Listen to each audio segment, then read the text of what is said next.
তো আমরা দেখেছি যে গুম কমিশন সরকার প্রতিষ্ঠা করেছে। প্রথমে এসে সরকার যেই আমাদের যে এই গুম গুম নিয়ে যেই আন্তর্জাতিক চুক্তি আছে, কনভেনশন আছে, ওখানে স্বাক্ষর করেছে। এরপরে গুম কমিশন করেছে। কমিশনের মেয়াদ শেষ হওয়ার কথা, মেয়াদ বাড়িয়ে দেওয়া হয়েছে, যাতে হচ্ছে যে আপনারা এখনও যে হদিশটা পান নাই, সেটার জন্য আমরা যাতে সর্বোচ্চ চেষ্টা চালাতে পারি। এবং কমিশনের প্রস্তাবনা অনুযায়ী অনেকের বিরুদ্ধে ওয়ারেন্ট জারি হয়েছে, অনেকের বিরুদ্ধে তদন্ত চলমান আছে, আইসিটি ট্রাইব্যুনালে তদন্ত চলমান আছে। কিন্তু আমরা জানি যে আসলে 15-20 জন মানুষে এখানে জড়িত ছিল না। এই সংখ্যাটা অনেক বড় এবং এটা একটা সিস্টেম ছিল যে পুলিশ বাহিনী, র্যাব বলেন, পুলিশ র্যাব বলেন, গোয়েন্দা সংস্থা বলেন, তৎকালীন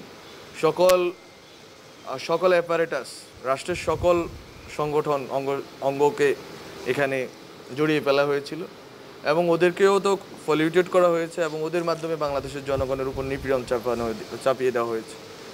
আমি যে লোকেশনগুলো দেখতেছিলাম, যে ঢাকা শহরের বিভিন্ন জায়গায়, বসুন্ধরা বলি, পুরান ঢাকা বলি, তারপর হচ্ছে যে কাশিমপুর, কেরানীগঞ্জেই তো হ্যাঁ একটি জেলখানার সামনে, তারপর হচ্ছে যে আপনার সোনারগাঁওতে বলি, এই পুরা বাংলাদেশ ব্যাপী ছিল। এটা শুধুমাত্র ঢাকা বা আশেপাশে না, পুরা বাংলাদেশে, যেটা বলেছে আমার পূর্বে যারা বক্তৃতা দিয়েছেন, যে গুমগড়ের মতো পুরা বাংলাদেশে আয়নাগর ছিল। আমরা আসলেই দ্বিতীয়বার স্বাধীন হয়েছি, আমরা আসলেই মুক্ত হয়েছি। তো সরকারের উদ্যোগ চলমান আছে, সরকার হয়তো উদ্যোগ নিতে পারে, কিন্তু এইটার সংখ্যা এত বেশি, সংখ্যা তো আসলে হাজারের উপরে, এবং অধিকাংশ ফ্যামিলি আসলে কাউকে খুঁজে পায়নি। তো এটা আসলে আমরা যেটা দেখেছি যে গুম কমিশন বলেছে যে অনেকে গুম করে ভারতে পাঠিয়ে দেওয়া হয়েছে, অনেককে এখানে ওরা এখানেই ছিল না, ওরা আসলে কেউ কেউ ভারতের কারাগারে ছিল। আমরা আমাদের ফরেন মিনিস্ট্রি থেকে তথ্য নিয়েছি, ওখানে কারাগারে অনেকেই ছিলেন যে যারা ওখানে এখান থেকে তাদেরকে পাচার করে দেওয়া হয়েছে ভারতে।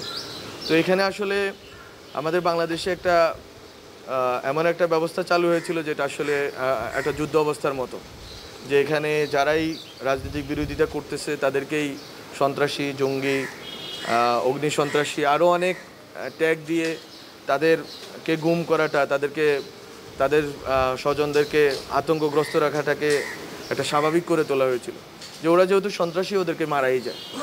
কিন্তু এই সন্ত্রাসী আমরা বলতেছি না যে বাংলাদেশে জঙ্গিবাদ বা মিলিটেন্সি, চরমপন্থার কোনো বাস্তবতা নেই। বাস্তবতা আছে, হয়তো কিছু বাস্তবতা ছিল, বিভিন্ন সময়ে ধর্মীয় বা বিভিন্ন উগ্রপন্থা ছিল এবং হয়তো আছেও।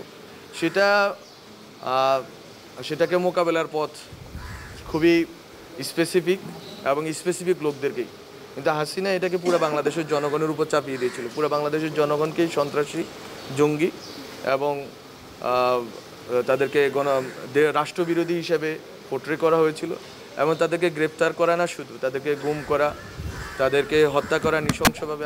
আপনারা অলরেডি জেনেছেন যে কিছু কিছু যারা গুমের শিকার হয়েছেন তাদেরকে কীভাবে হত্যা করা হয়েছে। ইলিয়াস আলীর ব্যাপারে যেটা আমরা জানতে পেরেছি, তো ওইখানে চৌধুরী আলম, ওনার ফ্যামিলি মেম্বাররা এসেছেন।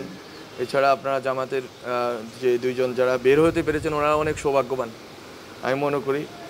এই সৌভাগ্য যদি আপনাদের সবার হতো তাহলে আমরা সবাই খুশি হতাম। এবং আমরা এই যে আজকে ঈদ করতেছি একটা স্বাধীন দেশে, একটা মুক্ত পরিবেশে, এই মুক্ত পরিবেশে যদি আপনাদের স্বজনরা আপনাদের সাথে থাকতেন, তাহলে এই সরকার এবং আমাদের যে ছাত্র তরুণ যেই প্রজন্ম আমরা বাংলাদেশের গণতান্ত্রিক লড়াইয়ের ক্ষেত্রে ওনাদের উত্তরসূরি হিসেবে কাজ করেছে। ওনারা তো আমাদের পূর্বসূরি, কারণ ওনারা এই লড়াইটা নিজেদের জান বাজি রেখে যেহেতু করেছেন, যেহেতু নিজেদের প্রাণ উৎসর্গ করেছেন, হয়তো ফলত আমরা সাহসটা পেয়েছি যে এবার আর আমরা পিছনে ফিরে তাকাবো না। কারণ পিছনে গেলে এই আমাদের ক্যাম্পাসে একটা মেয়ে বলেছিল যে সামনে স্বাধীনতা, পিছনে পুলিশ।